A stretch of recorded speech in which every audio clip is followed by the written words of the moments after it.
The mercenary code had stood unchanged for over 1,000 cycles. Simple, brutal, and effective, it was the lifeblood of freelance violence across the galaxy. It dictated payment structures, conduct during operations, and rules of engagement between hired killers. But nestled deep within its ironclad doctrines was a core tenet that everyone knew by heart. There are no untouchables. For the right price, anything breathes its last. That line was taught to every rookie on their first day.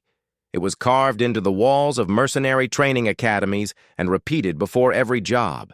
Then humans happened, and that line was rewritten.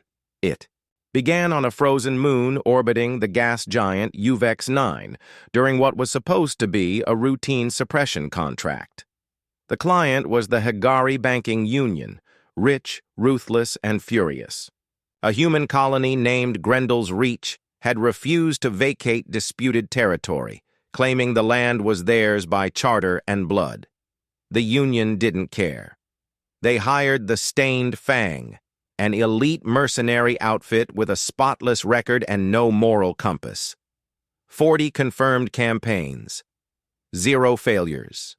Their leader, Captain Vorsh, was a living legend, a 4-armed Korvax with reflexes fast enough to catch bullets. The mission brief was laughable. Destroy a few defensive towers, neutralize ground resistance, and broadcast control over the planetary grid. Easy pay. Their only warning came from an unencrypted message sent from Grendel's Reach. Do not come. We're just human, but we're done running. Vorsh smirked at the message. Pathetic. Fire up the drop pods. 12 drop pods, 60 elite fighters, precision gear, aerial support, orbital overwatch. Grendel's Reach responded with silence. When the pods landed, there were no energy signatures, no resistance, not even heat blooms from defensive bunkers. Then the screaming began. The first squad, experienced killers all, went silent within 5 minutes. No gunfire, no alarms, just static. The second squad's feed stayed online for a while longer, long enough to witness shapes moving in the snow, humanoid forms, wearing nothing but worn armor, tattered cloaks, and faces that didn't blink. Humans. But not like the diplomats or traitors the mercs were used to. These weren't negotiators. These were killers raised on hardship, warfare, and a kind of cold that didn't just freeze flesh, it froze fear. Humans at Grendel's Reach didn't use energy weapons. They fought with projectile rifles, explosive-tipped arrows, and sharpened mining tools retrofitted into axes.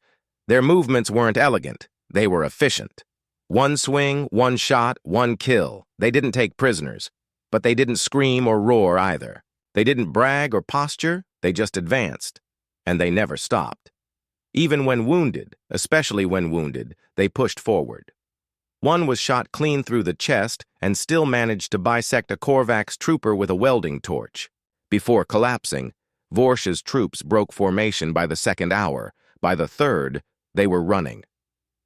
The Stained Fang's ship AI recorded everything. After Captain Vorsh's emergency extraction and subsequent mental breakdown, the data was submitted to the Mercenary Guild Council as part of a debriefing. The footage became required viewing in every academy within weeks. One clip stood out more than the rest. A lone human, bloodied and limping, standing atop a frozen ridge. 3 mercs surrounded him. 2 with plasma rifles, 1 with a grav whip. The human raised his weapon, a rusted rifle so old it looked ceremonial. It clicked empty. He dropped it, and then he spoke. "You're not the first. You won't be the last. But you'll leave this ground cold and dead, just like the others." He charged. All 3 mercs died within 10 seconds, not because of superior weapons, because he fought like the ground itself demanded blood, and he had sworn to deliver. The mercenary code was updated 2 cycles later. For the first time in a millennium, a new line was etched beneath the core doctrines. Engagement with unclassified human colonies must be individually assessed and approved by the Guild Tribunal. In other words, don't accept contracts against humans without express permission Unofficially, it meant something more chilling. Avoid humans unless you want to die screaming.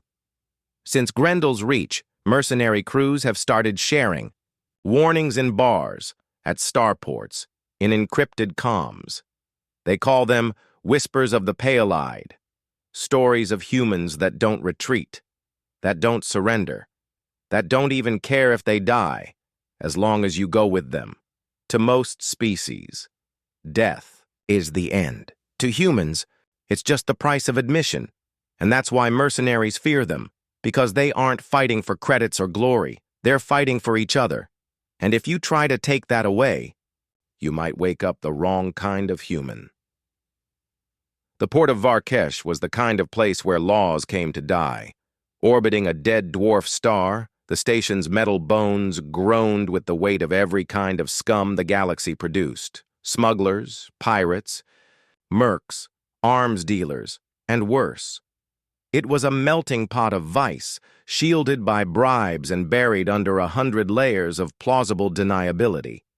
And at its core was the auction room, where contracts were bought and sold with no names, no questions, and no witnesses. But tonight, the room was quiet. Not because business was slow, but because someone had dropped a contract labeled Human Origin Threat on the central terminal, and nobody would touch it. Captain Grawl of the Dernick Syndicate was the first to react. A six-eyed beast with plasma burns for skin, he snorted in disgust and pushed away from the table. Whoever posted that has a death wish, he growled, mandibles clicking. Or they're new. Xylath, a former bounty broker with over 300 successful missions, leaned forward and tapped the screen with a claw. It's real. The target's coordinates check out. Some human mining ship out in unclaimed, space. High reward. Minimal defense. Minimal, Grawl spat. That's what they said about Grendel's Reach. You ever hear from the Stained Fang again? Silence. No one had. Around the galaxy's underworld, stories of human colonies had begun circulating like virus spores in a crowded airlock. Some dismissed them as exaggerated war tales. Others had seen the footage, the screaming silence of merc squads going dark, the footage of humans using gravity mines to collapse entire platoons into singularities. One merc claimed to have survived a human ambush by playing dead. He spent the rest of his life in a stasis cell, eyes open but unmoving. It wasn't just that humans fought like devils. It was that they fought like they had nothing left to lose. In a world ruled by profit and survival, that was truly terrifying. Down in the rusted service tunnels beneath the auction room, real deals were being made. Quiet deals. Uricht, a Fexen data fence with translucent skin and a dozen tongues, leaned toward a nervous young gun for hire. You want a tip? Uricht hissed. Forget the credits. Forget the target. Just memorize one thing. The kid leaned. In Yerk's voice dropped to a whisper. Never take human contracts. The kid blinked. Why? They're just... Don't finish that sentence.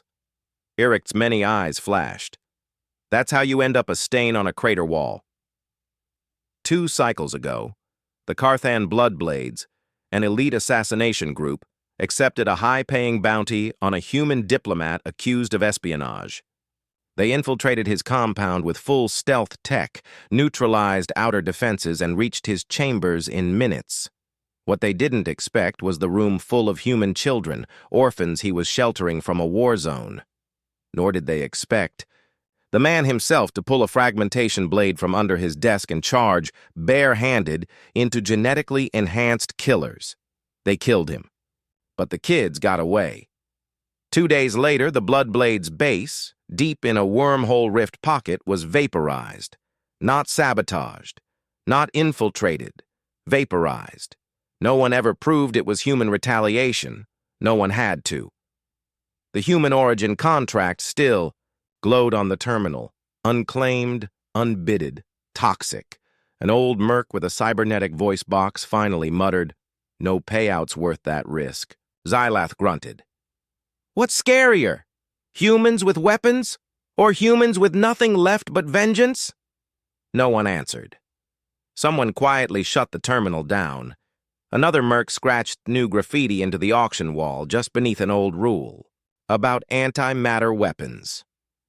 Rule number 19. Never take human contracts. We'd like to keep breathing. A small figure in a dark corner booth watched the entire exchange unfold, silent, hooded. When the room cleared, the figure reached into a side pouch and pulled out a data crystal. A human voice played softly through a translator. If you're hearing this, you're not supposed to take the contract. It's a test, a warning. We're just humans, right? But if you ignore this message, the figure leaned back, smiling coldly. We'll show you what humans really are. They called him Kale Dravik, and even his enemies whispered his name like a death sentence. He wasn't just a bounty hunter, he was the bounty hunter. Across 12 star systems, Kale was responsible for over 2,000 confirmed kills, 8 regime collapses, and 3 Black Flag extermination contracts. He'd hunted psychics, warlords, and entire mercenary crews. He once took down a planetary defense network with a knife and 2 hours of prep time. The galaxy's worst criminals feared him. The galaxy's governments hired him, and the underworld knew this one rule. If Kale Dravik is after you, run, far, fast, pray. But no one expected the most feared killer in the galaxy to retire after meeting a human child. It started like any other high-tier contract, encrypted, high payout, deeply classified. The target? A rogue AI researcher named Dr. Evangeline Marr, former Sol Systems genius, now allegedly hiding in the ruins of an abandoned colony on Drosk 7, a planet left for dead after a terraforming failure. The client didn't matter. Kyle never asked. All that mattered was the terms. Silent kill, no collateral, payment upon proof. Drosk 7 was supposed to be uninhabited. No life signs, no planetary defense, no obstacles, except when Kale arrived, his sensors pinged something strange. Not weapons, not traps. Heartbeat multiple, and one of them, impossibly small. The colony was a cracked skeleton of its former self. Sun-bleached buildings half buried in red sand, rusted solar panels, wind-swept silence. Kale moved like a wraith, his armor calibrated to match the terrain, his presence a suggestion rather than a sound. Through thermal filters, he scanned building after building. One showed signs of recent power usage. That's when he saw her. Dr. Evangeline Marr, older, slower, but still unmistakable. She was tending to a power cell. No guards, no defenses. Just a tired woman trying to keep a power grid from collapsing. Too easy. Kyle raised his rifle, but then a voice, small, fragile, human. Mama? Is the garden still alive? Kale froze. He stepped out of the shadows and saw the boy, no older than 6, dirt on his face, wearing a coat stitched from multiple scavenged fabrics. He was barefoot, holding a small, tattered book like it was treasure. His eyes were bright, too bright for someone on a dead world. Marr turned, startled, but didn't scream, didn't run. She looked Kyle in the eyes and held her child close. You've come to kill me, she said calmly. Kyle didn't answer. I won't resist, but he has nothing to do with this. Please. Kyle had no history of mercy, no record of hesitation. But something about that child. He lowered the rifle. Explain. Marr spoke quietly, explaining everything. After the AI ban, her research was labeled too dangerous. She fled, not to weaponize it, but to protect it. Not to sell it, but to save the one thing it created, her son. He wasn't just her child. He was part machine. The first successful fusion of organic and quantum synthetic intelligence. A being not made for war, but for wonder. The government didn't want him alive. They wanted to erase the mistake. Kale listened in silence. Every instinct in him said this was above his pay grade. He should finish the job, take the payout, and leave before this got complicated. But the boy walked up to him, curious, unafraid. He held out the book. "Want to see what I drew today?" Kyle looked down at the flimsy pages, stick figures, crayon stars, a blue and green planet. "This is Earth," the boy said proudly, "where people made songs from light and danced with thunder." Kyle's grip on the rifle tightened, not because of threat, because of memory. Years ago, Kale had exterminated a rebel cell on a moon called Lyra 4. All adults, all combatants, but one bunker held something he hadn't expected, a single recording, a human child's voice, barely audible. "If you're hearing this, it means you're alive. That's good. Stay alive, even if you're alone." He'd never forgotten that voice. He'd buried it under blood and credits and silence. Now, it echoed in this boy's laugh, in the colors of his terrible little drawings, in the defiant strength in Mar's eyes. For the first time in a long, long while, Kyle didn't feel like a killer. He felt ashamed. He stood in silence for what felt like an hour. Then, without a word, he pulled a device from his armor. A pulse beacon. With a flick, he wiped the data on the mission. No logs, no location. No trace. He looked at Mar. "They'll send others." She nodded. "I know." Kyle knelt down, face to face with the boy. "You have a name?" The child smiled. "Eli." Kyle extended a finger. Eli shook it like it was a treaty between nations. "Eli," Kyle said, "stay hidden. Keep drawing. Keep living." He stood and walked away, back into the ash and wind. Kale Dravik vanished after that. No trace, no forwarding signature, no more jobs. Rumors spread. Some said he was killed by a target. Others claimed he'd gone mad from nanite exposure. Few said he joined a secret human colony. But those who knew better knew the truth. He'd met something more powerful than fear. Hope. Hope in the form of a child who didn't know what evil was, who still believed the stars could be kind, who offered a killer a drawing and a smile, the kind of hope the galaxy had long since abandoned. Years later, mercenaries trading stories on burned-out outposts still whisper about the Dravik clause, hidden in high-tier contracts. If the target is human, double the pay, or don't take the job. They don't say it out of greed, they say it out of fear. Fear of crossing paths with someone like Kale again, or worse, crossing someone like Eli. Because in the dead corners of the galaxy, it's not the assassins or the warlords that scare people anymore. It's the idea that there are humans out there raising children like him, children who laugh in ghost towns, paint stars with crayons, and remind the deadliest killers what it means to feel again.